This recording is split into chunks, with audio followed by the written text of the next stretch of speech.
अस्सलाम वालेकुम and welcome to my channel. तो आज की वीडियो में जो इन्फॉर्मेशन आप लोगों के साथ शेयर करने लगा हूँ वो है मैरी क्यूरी स्कॉलरशिप, जिसको हम इन शॉर्ट टर्म MSCA भी कहते हैं, जो कि अभी न्यू इनकी कॉल ओपन हुई है, जिसमें 17 fully funded PhD position open है।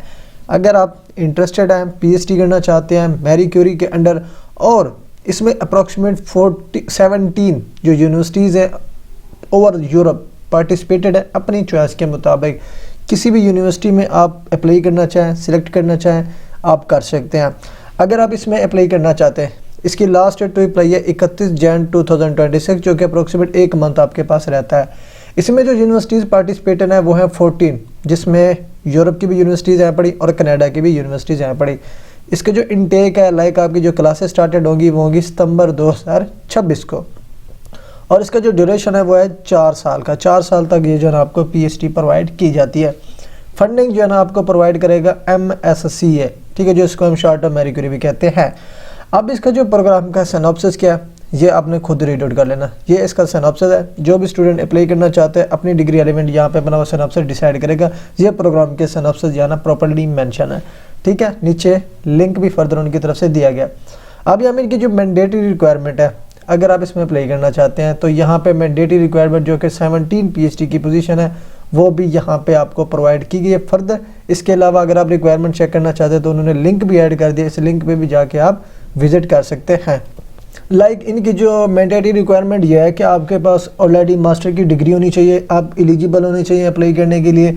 उसके साथ साथ आपने ऑलरेडी PhD कंप्लीट ना की हो, और उसके साथ साथ आपको जहाँ पे इधर एज ए टीम वर्क करना पड़ेगा, ठीक है। और इसके अलावा तमाम तो जो डॉक्टर कैंडिडेट्स होंगे उनको रिक्वायर्ड होगा to undertake 2 secondments abroad, 1 academic and non academic का बिटवीन 2 and 6 ड्यूरेशन, ठीक है। उसके बाद यहाँ पे आ जाता है, अब यहाँ पे जो सेकेंडमेंट्स जो लिखा हुआ है, सेकेंडमेंट्स अब्रॉड, इसका मतलब यह है कि तबादला, लाइक आपको 6 मंथ के अंदर अंदर, लाइक एक साथ 6 के हर 6 महीने के बाद आपको जो है ना तबादला करना पड़ता है टेम्परेरी। वो 2 चीज़ों की बेस पे होता है, एक आपकी एकेडमिक की बेस पे हो सकता है, दूसरा आपके नॉन एकेडमिक की बेस पे हो सकता है, ठीक है। अब यहाँ पे जो PhD की पोजीशन है, जो पार्टिसिपेटेड यूनिवर्सिटीज़ हैं वो यहाँ पे आपको मेंशन हुई मिल जाती है। लाइक यहाँ पे देखिए स्वीडन की यूनिवर्सिटी है, ठीक है, ये आपको UK की यूनिवर्सिटी मिल जाती है। यहाँ पे आपको प्रॉपर्ली डिटेल मिल जाएगी, यूनिवर्सिटी का नेम यहाँ पे मिल जाएगा आपको, उसका फोकस क्या होगा वो आपको यहाँ पे मिल जाता है, उसके डिस्क्रिप्शन क्या होगी वो तमाम चीज़ें आपको यहाँ पे क्लियरली मिल जाती हैं। उसके अलावा एप्लीकेशन की डिटेल और किस तरह से अप्लाई करना है प्रोसीजर का लिंक भी यहाँ पे उन्होंने ऐड कर दिया, जहाँ पे जाकर एप्लीकेशन भी आप कर सकते हैं। उसके अलावा यहाँ पे कनाडा की है टोरंटो यूनिवर्सिटी, ठीक है, लाटविया की यूनिवर्सिटी है, उसके अलावा टर्की होगी। ये मुख्तलिफ जो कंट्री है यहाँ पे पार्टिसिपेटेड है, इवन जर्मनी भी यहाँ पे इंक्लूड है, ठीक है। अब जिस भी कंट्री में आप इंटरेस्टेड हैं, आपका फोकस भी इनके दिए हुए फोकस के मुताबिक है, डिस्क्रिप्शन उन्होंने ऐड कर दी है, रेलिवेंट है, आप इंटरेस्टेड हैं, अप्लाई करना चाहते हैं, नीचे लिंक भी जाके अप्लाई करेंगे। फर्दर अगर आप नीचे स्क्रॉल करेंगे, यूनिवर्सिटी के नेम आपने रीड आउट कर लेने हैं। उसके बाद थोड़ा सा नीचे स्क्रॉल करना, तो हु शुड अप्लाई, कौन अप्लाई करे। अगर आपका डिपार्टमेंट है लाइक मास्टर इन लॉ है, पॉलिटिकल साइंस है, इकोनॉमिक्स है, डेवलपमेंट स्टडीज़ है, सोशियोलॉजी है, HR है, ह्यूमन राइट्स जिसको हम कहते हैं, एंथ्रोपोलॉजी हो गया। उसके अलावा रिलेटेड फील्ड, अगर इनमें से किसी भी फील्ड में से बिलोंग करते हैं तो आप इनमें से किसी भी अपॉर्चुनिटी में जो आपकी रेलिवेंट है आप अप्लाई कर सकते हैं। इसके अलावा ये जो रिक्रूटमेंट की जा रही है, ये भर्ती जो की जा रही है, ये उन स्टूडेंट के लिए जिनके पास मास्टर है ना कि PhD, ठीक है। अब यहाँ पे एक रूल है मोबिलिटी रूल, उसको भी आपको फॉलो करना पड़ेगा। उसके लिए आपके पास एक स्ट्रांग रिसर्च होनी चाहिए, उसके अलावा आपकी लैंग्वेज इंग्लिश होनी चाहिए, ठीक है, और उसके बाद आपकी मोटिवेशन होनी चाहिए रिसर्च में और पॉलिसी आउटरीच में, ठीक है। अब ये जो आपको ऑफर कर रहे हैं 36 मंथ के लिए जो है ना आपको full time employment contract provide किया जाएगा, ठीक है। उसके अलावा आपको कम्पिटिटिव, जिसको हम कहते हैं हाई टू हाई, आपको monthly living, mobility and family allowances भी प्रोवाइड किए जाते हैं। लाइक वो स्टूडेंट जिनकी प्रोफाइल स्ट्रांग है और वो यूरोप पे मूव करना चाहता है, विद फैमिली सेटल होना चाहता है, तो उनके लिए ये बेस्ट और परफेक्ट अपॉर्चुनिटी है कि वो इनमें से किसी भी अपॉर्चुनिटी में अप्लाई करें, ठीक है। उसके अलावा आपको कम्प्रीहेंसिव ट्रेनिंग भी दी जाती है, मेथड्स हो गए, इथिक्स हो गए, ओपन साइंस, ट्रांसफरेबल स्किल्स हो गए, कैरियर गाइडेंस होगी, या इनहेंस्ड एम्प्लॉय एबिलिटी होगी। ये तमाम तर चीज़ें जो ना ये आपको ऑफर की जाती है अंडर दीज अपॉर्चुनिटीज़। अब एप्लीकेशन का प्रोसेस क्या है, देखिए जी, please consult the application link provided by the hosting, जैसा कि मैंने ऑलरेडी आपको बताया। जिस भी यूनिवर्सिटी के अंदर आप अप्लाई करना चाहते हैं, लाइक अगर स्विट्ज़रलैंड, यहाँ पे उनका लिंक दिया हुआ है, इस लिंक पे क्लिक करके आपने फर्दर एप्लीकेशन करनी है, ठीक है। अब डॉक्यूमेंट्स की मैं आपको बात बता देता हूँ। In general applicant should prepare to submit a single PDF file containing the following documents. अब जब आप अप्लाई करने लगे आपने इन तमाम तो डॉक्यूमेंट्स की एक सिंगल पीडीएफ बना लेनी है। सिंगल पीडीएफ मतलब कि एक ही फाइल बनानी है, सेपरेट अटैच नहीं करनी। उसमें आपका कवर लेटर हो गया, रिसर्च प्रपोजल हो गया। अब रिसर्च प्रपोजल उन्होंने सिर्फ और सिर्फ आपको क्या कहा है कि सिर्फ और सिर्फ आपने अपने इंटरेस्ट को स्पेसिफिक प्रोजेक्ट में जो है ना आउटलाइन करना है, ना कि फुल्ली आपने प्रिपेयर करना है, सिर्फ और सिर्फ आउटलाइन करना है, जिसको हम रिसर्च स्टेटमेंट भी कहते हैं, जो कि 1 या 2 पेजेस की होती है, वो आपने सिंपल शेयर करनी है। उसके अलावा आपकी सीवी आपकी अप्रॉक्सीमेट यूरो पास होनी चाहिए। यहाँ पे कुछ ऐसे भी कंटेंट क्रिएटर है जो कहते हैं कि यूरो पास सीवी नहीं होनी चाहिए, जो कि आप यूरो पास सीवी यहाँ पे यूज़ कर सकते हैं। बाकी फॉर्मेट आपको कोई भी हो, लेकिन वो दिखने में अच्छा हो, जिसमें डाटा जो है ना अरेंज अच्छा हुआ पड़ा हो, तो आप उस सीवी को अटैच कर सकते हैं। उसके बाद आपके पास डिग्री सर्टिफिकेट्स होनी चाहिए। अब बहुत ज़्यादा किसी स्टूडेंट के पास लाइक अभी रिसेंटली ग्रेजुएटेड है, उनके पास सनद नहीं होती लेकिन उनके पास ट्रांसक्रिप्ट होती है, तो नो इशू, आप ट्रांसक्रिप्ट की बेस पे भी अप्लाई कर सकते हो। डिग्री बाद में आ जाए नो इशू, 1 साल बाद आती है, 6 मंथ में आती है, कोई इशू नहीं है। आपने अपनी डीएमसी या ट्रांसक्रिप्ट की बेस पे यहाँ पे अप्लाई करना है। उसके अलावा आपने कोई well competitive highly qualified post doctorate है या डॉक्टरेट है आपकी यूनिवर्सिटी के जो प्रोफेसर थे, एक तो आपने अपना अटैच करना है सुपरवाइज़र। उसके अलावा अगर आपका को सुपरवाइज़र भी हाईली क्वालिफाइड है तो एक आपने सुपरवाइज़र का रेफरेंस ऐड करना, एक को सुपरवाइज़र का रेफरेंस ऐड करना, क्योंकि ये दो जो होते हैं आपको अच्छे तरीके से जानते हैं और अच्छे तरीके से ये रेफरेंसेस जो है ना आपके लिए वो ऐड कर सकते हैं। उसके अलावा राइटिंग सैम्पल, ठीक है। और इसके अलावा यहाँ पे देखिए जी, अगर आप अप्लाई करना चाहते हैं तो आपने टोटली ऑनलाइन एप्लीकेशन जो है ना प्रोसीड करनी है बिफोर डेडलाइन, ठीक है। अभी आपके पास 1 मंथ है पड़ा, उससे पहले अपना कवर लेटर प्रिपेयर करें, वेल कम्पिटिटिव रिसर्च प्रपोजल तैयार करें, सीवी तैयार करें, अच्छे तरीके से प्रोफेसर से रिकमेंडेशन बनाएं। रिकमेंडेशंस आपके अप्रॉक्सीमेट 30% जो है ना पॉइंट कंटेन करते हैं, क्योंकि बाज़ औक़ात पाकिस्तानी स्टूडेंट या किसी भी स्टूडेंट को ये तक पता नहीं होता था रिकमेंडेशन लेटर की अहमियत है क्या। अगर मैं 100 में से रिकमेंडेशन लेटर के पॉइंट्स की बात करूँ तो अप्रॉक्सीमेट 25 to 30% जो पॉइंट्स होते हैं वो एकेडमिक की बेस पे होते हैं, और उसके साथ साथ जो अप्रॉक्सीमेट 50 to 40% जो आपके पॉइंट्स होते हैं 100 में से वो आपके रिसर्च प्रपोजल या रिसर्च आउटलाइनिंग पे होते हैं, ठीक है। बाकी 30 to 25% आपका जो है ना वो एकेडमिक देखा जाता है। इसी वजह से हम कहते हैं कि लाजमी नहीं कि आपकी सीजीपीए अच्छी हो या परफेक्ट हो तभी आपकी सिलेक्शन हो सकती है। इसके अलावा भी जो फर्दर एक्स्ट्रा डॉक्यूमेंटेशन है वो ज़्यादा इम्पैक्टफुल होते हैं अगर वो अच्छे तरीके से प्रिपेयर्ड हो। अगर अब यहाँ पे कवर लेटर की बात करें, कवर लेटर होता क्या है, यहाँ पे मैं आपको फॉर्मेट दिखा देता हूँ।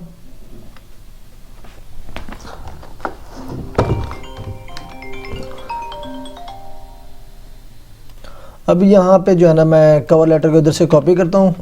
कॉपी करने के बाद जो है ना आपने इधर पेस्ट करना है, ठीक है। अब यहाँ पे आपको मल्टीपल, यहाँ पे अगर एआई का जो रिकमेंडेशन है वो भी आप देख सकते हैं कि आपका क्या होना चाहिए, 1 page introduction for a job application. अब इसका मतलब ये है कि जिस अपॉर्चुनिटी के अंडर आप अप्लाई करना चाह रहे हैं उसके रेलिवेंट आपने अपना इंट्रोडक्शन ऐड करना है। और इसके अलावा ये जो आप वो कह रहा है कि accompanying your resume to personally highlight relevant skills, उसके रेलिवेंट आपकी जो सीवी है या जो एकेडमिक बैकग्राउंड है उसके रेलिवेंट स्किल्स आपने ऐड करने, एक्सपीरियंसेस ऐड करने। और इसके अलावा जिस स्पेसिफिक अपॉर्चुनिटी को आप टारगेट कर रहे हो या जिस स्पेसिफिक यूनिवर्सिटी के अंडर आप स्पेसिफिक रोल को टारगेट कर रहे हो उसके अंडर या उसके रेलिवेंट आपकी मोटिवेशन या एंथुसिज्म क्या है, ये जो है ना आपने एक्सप्लेन करनी है। इसको जो है ना हम कवर लेटर कहते हैं। तो अप्रॉक्सीमेट सिर्फ और सिर्फ 1 पेज का जो है ना वेल ऑर्गेनाइज, वेल रिटन और फोकस्ड फॉर्म में होना चाहिए, सीक्वेंस वाइज, ठीक है। अब यहाँ पे आपको इमेजेस वाले सेक्शन पे जाएंगे ना तो यहाँ पे भी आपको मल्टीपल फॉर्मेट मिल सकते हैं। अगर आप ओवरव्यू लेना चाहें तो वो भी यहाँ पे आप ले सकते हैं। बाकी रिसर्च प्रपोजल बनाने के लिए आप गूगल स्कॉलर को यूज़ कर सकते हो, लाइक ये गूगल स्कॉलर है। अब यहाँ पे जो आपका टाइटल है, जो स्पेसिफिक टाइटल है जिसके ऊपर आप रिसर्च करना चाह रहे हैं या जिसके ऊपर आप रिसर्च प्रपोजल बनाना चाह रहे हैं, वो टाइटल आप यहाँ पे इंसर्ट करेंगे। इंसर्ट करने के बाद आपको मल्टीपल ऑलरेडी पब्लिश्ड आर्टिकल मिल जाएंगे जिसको आप रीड आउट करेंगे। रीड आउट करने के बाद वहाँ से आपने डाटा कलेक्ट करके एक अपना सेपरेट रिसर्च प्रपोजल बनाना है, ठीक है। उसके बाद सीवी यूरोपास की वेबसाइट पर आपको मिल जाएगा। ये यूरोपास सीवी की वेबसाइट है, ठीक है। इस पर क्लिक करेंगे।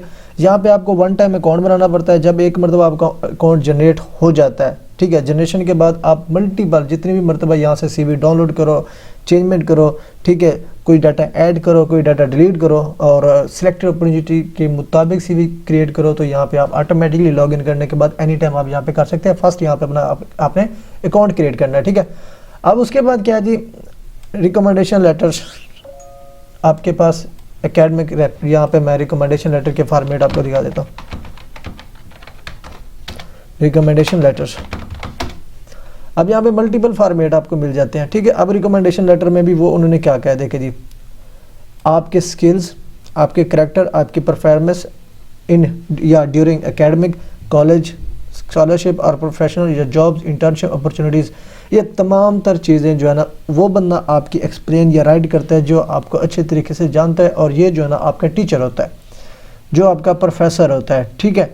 ये आपकी ये तमाम तर चीज़ें जो है ना इस लेटर के अंदर जो है ना हाईलाइट करता है, जिसको हम रिकमेंडेशन लेटर कहते हैं। मल्टीपल फॉर्मेट आपको यहाँ पे इमेज वाला सेक्शन में जाएंगे, रिकमेंडेशन लेटर लिखने के बाद यहाँ से आप फॉर्मेट भी यूज़ कर सकते हैं, ठीक है। उसके बाद मैं अगर जनरली एप्लीकेशन मेथड की बात करूँ, फॉर एग्जांपल यहाँ पे हम स्विट्ज़रलैंड की इस यूनिवर्सिटी में अप्लाई करना चाहते हैं, सिंपल इस लिंक पे क्लिक करेंगे। इस लिंक पे क्लिक करके आपको फर्दर कंप्लीट इन्फॉर्मेशन अप्लाई की यहाँ पे मिल जाएगी, ठीक है। अब यहाँ पे देखिए जी, सिंपली क्लियरली यहाँ पे लिखा हुआ एम्प्लॉयमेंट कि आपकी ये जॉब जो स्टार्ट होगी 1 अगस्त 2026 को, जो स्टूडेंट यहाँ पे सिलेक्ट होंगे, ठीक है, 1 अगस्त 2026 को जाके ज्वाइन करके अपनी जॉब स्टार्ट कर लेंगे, ठीक है। और ये किन बंदों को जो है ना फाइंड कर रहे हैं, क्लियरली मेंशन है। आपकी रिस्पॉन्सिबिलिटीज़ क्या होंगे इन केस ऑफ सिलेक्शन, जब आपकी सिलेक्शन हो जाएगी आपने क्या क्या ड्यूटीज़ परफॉर्म करनी है वो भी यहाँ पे क्लियरली मेंशन है। क्या ये आपको ऑफर कर रहे हैं, जो कि ऑलरेडी मैंने आपको बताया। क्या आपकी प्रोफाइल होनी चाहिए, ये भी यहाँ पे क्लियरली मेंशन, क्योंकि मैंने एक सिलेक्टेड अपॉर्चुनिटी को डिसाइड करके सिलेक्ट किया है, क्योंकि उसके रेलेवेंट जो आपकी डिग्री होनी चाहिए। अब डिफरेंट जो उनका फोकस होगा उसकी रेलिवेंट आपको डिफरेंट जो है ना उसके रेलिवेंट जो है ना आपको डिग्री भी रिक्वायर्ड होगी, लाइक आपके पास मास्टर इन एंथ्रोपोलॉजी होनी चाहिए, ठीक है। अब उसके बाद इन्फॉर्मेशन क्या है कि डेडलाइन इसकी 31 जनवरी है, फुल टाइम आपको जो है ना एम्प्लॉयमेंट दी जा रही है, ठीक है। अब यहाँ पे जो कवर लेटर उन्होंने मैक्सिमम रिक्वायरमेंट की है, वहाँ पे मैंने जनरल बताया था, लेकिन यहाँ पे इन्होंने एक्सप्लेनेटरी डिटेल्स यहाँ पे शेयर किए। लेकिन वो कहता है कि जी आपको कवर लेटर इंग्लिश में होना चाहिए, मैक्सिमम वर्ड्स आपके 1000 होने चाहिए, इससे ज़्यादा बिल्कुल भी नहीं होने चाहिए। चाहे आपके पास जितने ज़्यादा कवर लेटर में ऐड करने के लिए इन्फॉर्मेशन है, लेकिन आपने अगर फोकस्ड फॉर्म में बनाना तो मिनिमम से मिनिमम 1000 वर्ड ही रखने हैं, इससे ज़्यादा आपने एक्सपैंड बिल्कुल भी नहीं करना है।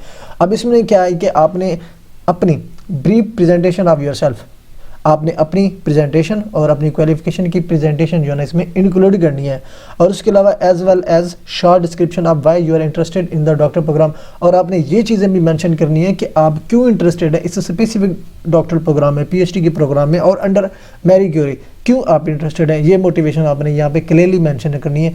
अब ये तमाम तर चीज़ें आपको कॉपी पेस्ट नहीं ऐड करनी चाहिए कि गूगल से कॉपी पेस्ट कर लिया, ChatGPT AI टूल्स वगैरह यूज़ करके आप राइट कर सकते हैं। लेकिन आपको ये भी मैं एक चीज़ बता दूं, जो आपकी ChatGPT का डाटा होता है, AI का डाटा होता है, वो तमाम तर इधर मुख्तलिफ जो प्राइवेट वेबसाइट्स होती हैं, ना कि ऑफिशियल वेबसाइट, प्राइवेट वेबसाइट से ही डाटा कलेक्ट करके आपको वो देता है।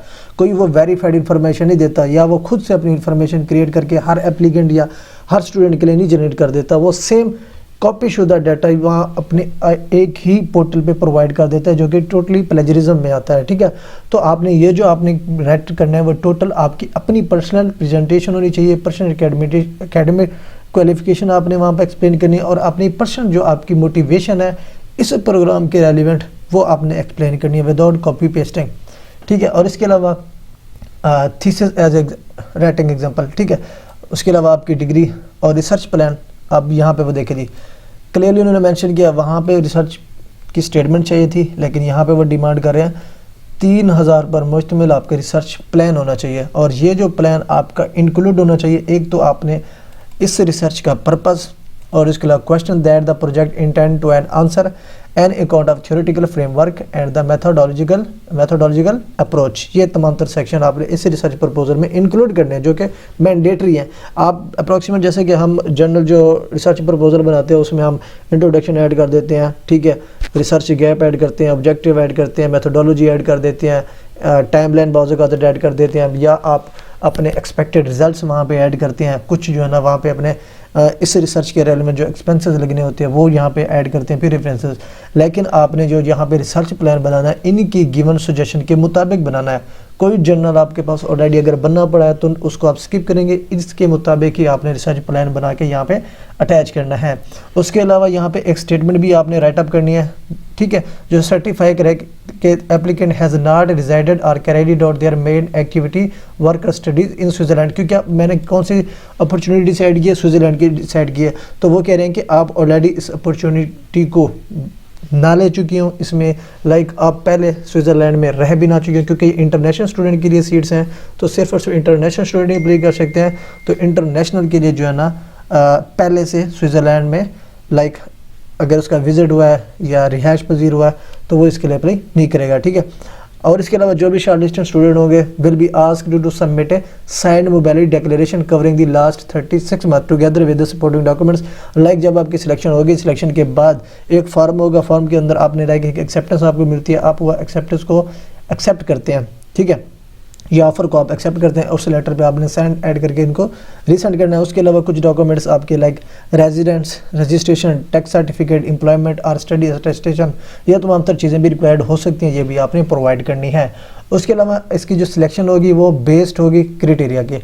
अब तमाम तर क्राइटेरिया यहाँ पे इनकी रिक्वायरमेंट पे, अगर आप इनकी रिक्वायरमेंट कम्प्लीटली अच्छे तरीके से फिलअप करेंगे, फुलअप करेंगे, ठीक है, तो आपके चांसेस ऑफ सिलेक्शन भी बढ़ जाएंगे। अब यहाँ पे आप क्लियरली चेक कर सकते हैं कि इन्होंने सिर्फ और सिर्फ आपके एकेडमी को नहीं रखा हुआ कि आपकी 4x4 CG पे तो हम आपको सिलेक्ट कर लेंगे, नहीं, यहाँ पे मल्टीपल डॉक्यूमेंटेशन भी यहाँ पे कंसिडर किए जा रहे हैं जो कि मोस्ट इंपॉर्टेंट है, जिसमें कवर लेटर, CV, थीसिस, उसके अलावा आपके recommendation letters, research plan, statement, ये तमाम चीज़ें। अब एकेडमिक एक है, बाकी सेपरेट सेक्शन जो है ना आप 6 से 7 यहाँ पे फाइंड आउट कर सकते हैं। अगर आप तमाम तर सेक्शन को एकम्युलेट करें तो कम से कम लाइक अगर 10% भी लगाएं या 15% या 20% लगाएं तो अप्रॉक्सीमेट 100% तक कैलकुलेट करते वक्त ये तमाम तर जो सेक्शन है अपने अपने पॉइंट्स कैरीड आउट कर रहे हैं, ठीक है। किसी के 10% है या किसी के 10 पॉइंट्स है, किसी के 15 पॉइंट्स है, किसी के 20 पॉइंट्स है। तो ये तमाम तो डॉक्यूमेंटेशन जो है ना आपकी मैटर करती है इन स्कॉलरशिप सिलेक्शन या इन एनी पोजीशन सिलेक्शन। अब ये तमाम तर चीज़ें कंप्लीट करने के बाद यहाँ पे आपको सिंपल अप्लाई नाउ का सेक्शन मिलता है, इस पर क्लिक करके आपने एप्लीकेशन जो है ना फाइनलाइज करनी है। ये देखिए जी, ये फॉर्म आपने फिलअप करना है, ठीक है। लेटर एप्लीकेशन ऐड करें, CV ऐड करें, रेफरेंस ऐड करें, फर्दर डॉक्यूमेंट्स ऐड करें, इस पर क्लिक करके सेंड पे क्लिक करेंगे, आपकी एप्लीकेशन फाइनल हो गई, दैट्स इट, ठीक है। तो अगर आप इस अपॉर्चुनिटी में अप्लाई करना चाहते हैं, सेम इसी स्टेप्स को आप फॉलो करके अपनी एप्लीकेशन जो है ना फाइनलाइज कर सकते हैं।